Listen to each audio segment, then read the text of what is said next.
Joining us on the Heister Automotive Group hotline from the News and Observer, he is Luke DeCock, columnist. Luke, what's going on, man?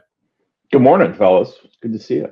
So how is your, as I lose my pen, how is your grit and determination going to change this offseason? Do you feel like you need to be a bit more of a pest when you talk about the Canes, along with the Canes needing a little bit of that this offseason to kind of get over the hump? Not sure I can be any more of a pest talking about the Canes. It really isn't to me. It isn't grit and determination. I actually think they have that. Here's the image that sticks with me. Every scrum of that Florida series, there's 9 guys getting together behind the net. A Florida player was grabbing the back of a Hurricanes jersey by the neck and dragging the Hurricanes player out of the scrum. The Hurricanes might have been in there, but other than Brent Burns cup checking Matthew Tkachuk, there was none of really any fighting back. I thought Burns cup checking Tkachuk was maybe the most important play of that game because it was the only time the entire series the Hurricanes actually fought back. Yeah. And the bunch of jerks need some jerks. They got too many nice guys. I don't think that they're soft. They don't play soft, but the playoffs are a battle, and you got to have some, sort of espionage in there to win. And the margins in this series were so small and so fine that, and I have this whole theory on officiating, whereas if you don't commit the big penalties, they will call you for the small penalties anyway. Yeah. And they won't call the other team because they're already calling the other team for the big penalties. Mm-hmm. So you look at, like, in Game 3, Radko Gudas flat out elbows Sebastian Aho behind the play, doesn't get called for it. Sebastian Aho gets pissed off, goes down to the other end, gets called for a stick check. Like, the referees are going to get you. So you might as well get your money's worth because you're going to get called for high sticking. You're going to get called for puck over the glass.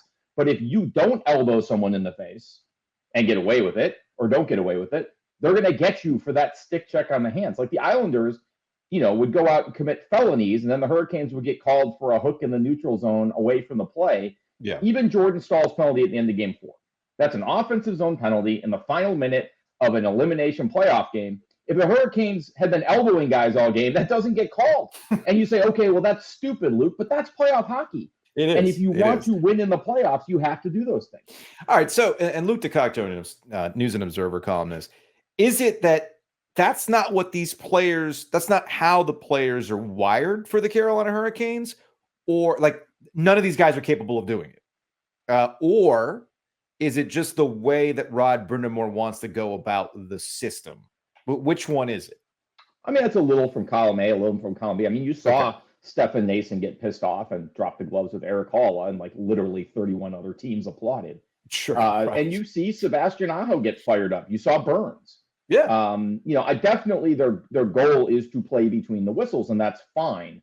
I'm not saying they need to go out and cheap shot guys and run guys from behind, although no, got away with that. But you've got to just, in these scrums and things, you got to have a little more snarl. You got to have a little more bite. You got to stand up for yourself. And I think that's what's missing here is they don't have enough guys who on this team does the other team hate? I mean, it's all hugs, right? Like Jack Drury, really good player, skilled kid, just sweet, just cute as a button. Just a sweet kid out there getting cross-checked into the ground, pile drive by Radko Gudas with no call. Sebastian Aho's fiery. There's no question about that. But I think there's, and Jordan Staal occasionally gets angry, but, he seems to sublimate it all. Yeah. And, it's just, Jacob Slavin, Brett Pesce can be a little mean, but they have a lot of really good players who are really nice guys, and that's great for chemistry. It's great for the room. But I think when you get out there on the ice in the playoffs, it's great for 82 games. But when you get out there on the ice in the playoffs, you got to have some guys who are tough to play against. Hurricanes are tough to play against because they forecheck you and they get on you and they force you into mistakes, although they didn't against Florida. But you need to have some guys who are tough to play against. Quite frankly, they need someone, not Eric Halla, but someone like Eric Halla that the other team hates. Brad Marchand. The Bruins have like 9 of those guys who are always shoving you in the chest and getting in your way. And they need a little more of that because they're at a point where, look, they were one of the 2 to 3 best teams in the league this year. They reached the conference finals. They lost 4 one-goal games that could have gone either way and really lost the series in the third period of Game 1 and the first period of Game 2 when they didn't capitalize on their massive advantage. But when you get into those little fine margins, sometimes it's not having the more skilled player or having the better power play. Sometimes it's baiting the other team into a penalty. Sometimes it's getting away with stuff. And I think, when you get to the point where you're one of the best teams in hockey, you have to start looking at what are we missing? Why haven't we gotten over the top? And to me, skill's not the issue. Leadership isn't the issue. Character isn't the issue. Grit and determination aren't the issue. To me, it's that one thing they're missing is a little Snydery. Mm-hmm.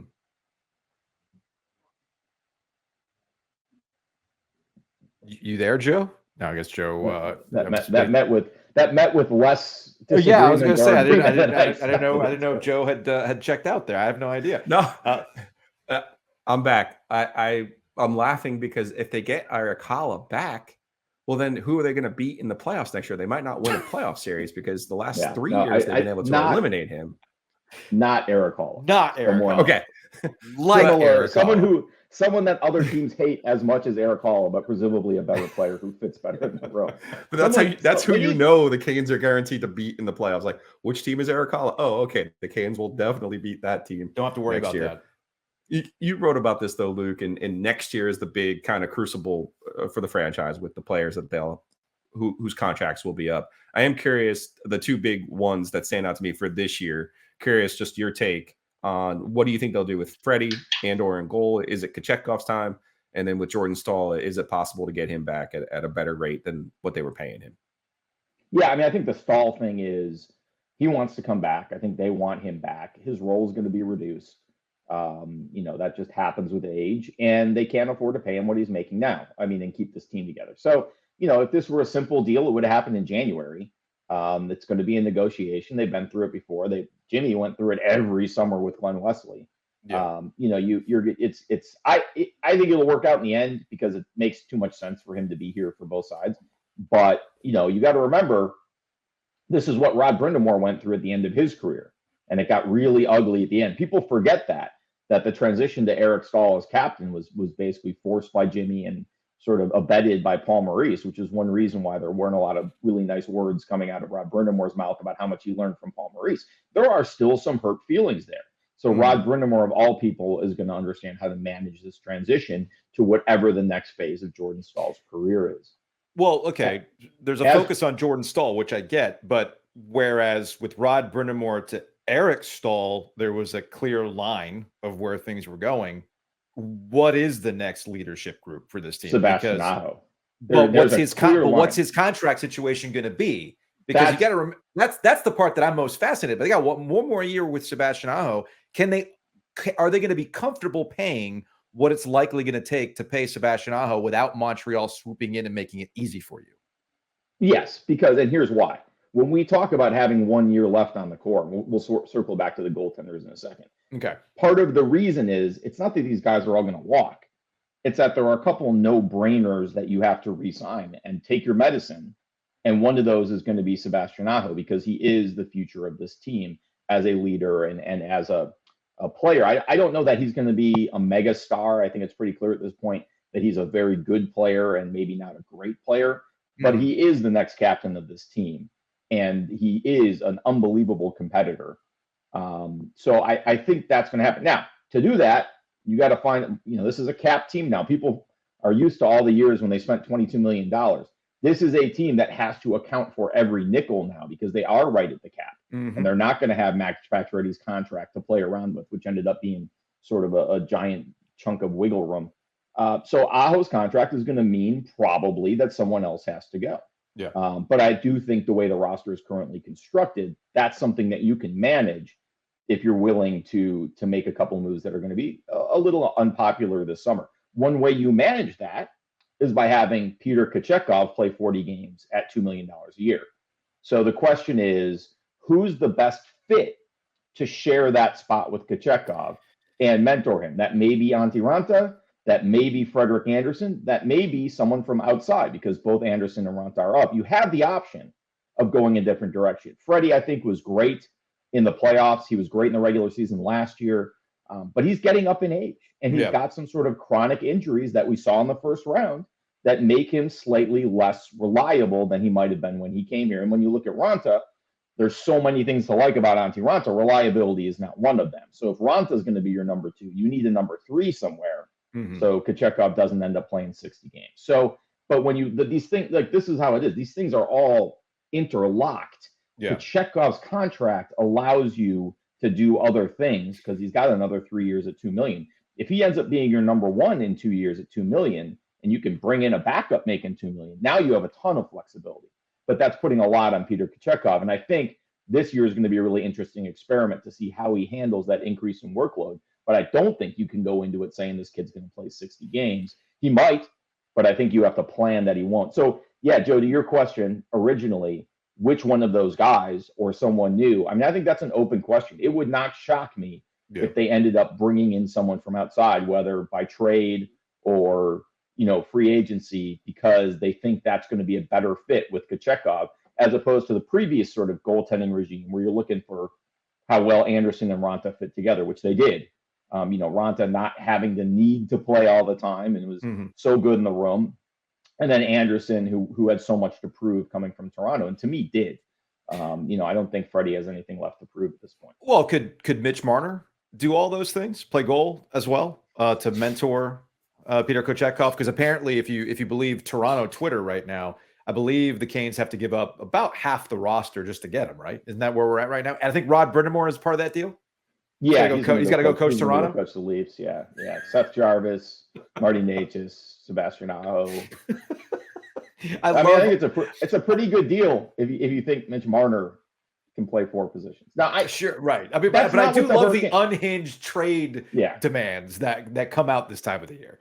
Yeah, and look, there are going to be moves available for the Hurricanes to make. I mean, I really honestly believe with a year left to go on Teuvo Teravainen's contract, they're going to move him this summer because he's going to have more value now. And I don't think, looking at their salary cap situation in 2 years, they can give Teravainen the money that he's going to get on the open market or even with a hometown discount. So I think we're looking at the end of his time with the Hurricanes this summer. Maybe not. I thought the same thing about Justin Falk in 2018, and he came back and had a great year, but his contract situation was a little different. So, I think there are moves out there. I mean, you look at last summer, they had a chance. It didn't work because the Flames wanted different pieces. But you think about it now, if you traded Marty Necas and a prospect and a first-round pick for Matthew Tkachuk, that becomes a different argument. And then they end up getting Pacioretty anyway, and then he never plays. So right, there's all kinds of things. There's going to be opportunities this summer. I don't think Mitch Marner is going to be one of them, or Nylander, or I don't think John Tavares is waiving his no trade clause to come here, unless he secretly had Hurricanes or Whalers pajamas. But there's going to be moves out there. There's going to be players available. Adam Henrique is a guy they looked at the deadline. Now he's healthy again. Maybe it's someone like that. But there are going to be moves out there that the Hurricanes can make, some of which aren't going to be super popular. But I think they've got to look at that. The stuff we talked about earlier in terms of personality, and that stuff you can do on the fourth line. I mean, look, Steppen's probably gone. Paul Stastny's probably gone. You're going to have options to bring in guys. I think Mackenzie Eckert earned a spot for next year, to be honest. I mean, I think that's the kind of energy forward that you need on your fourth line, who can jump up in a pinch, doesn't have a ton of skill, looks like, but can go hit people. They were a better team in the games that McEachern played. Jesse Puljujarvi, he'll end up playing in the KHL or someplace, maybe go play in the Afghanistan League with Tracy Smith. But there's not a lot of room out there on the top of the roster to make a bunch of changes. But I think that fourth line, you could bring in some guys who have a little snarl to them and sort of change the personality of your team, as long as they fit the way that the Hurricanes want to play. Luke DeCock, News and Observer columnist. We appreciate the time, man. I'm with you. The Canes do need to find finishers, somebody that has a little bit of a pest to them, somebody that gets under your skin. To your point about how officiating works out, officiating is pretty much the same everywhere. Once you get to the playoffs, it really does become a test of what can you get away with. And the officials will probably even that thing up. But we will talk to you later as we get into some interesting offseason moves. I know Rod Brindamore and Don Waddell are going to have some exit stuff this week as well. So it should be interesting. Yeah, and we got to this whole conversation without talking about college baseball. Thank you so much, guys. What, you don't want to break down RPI?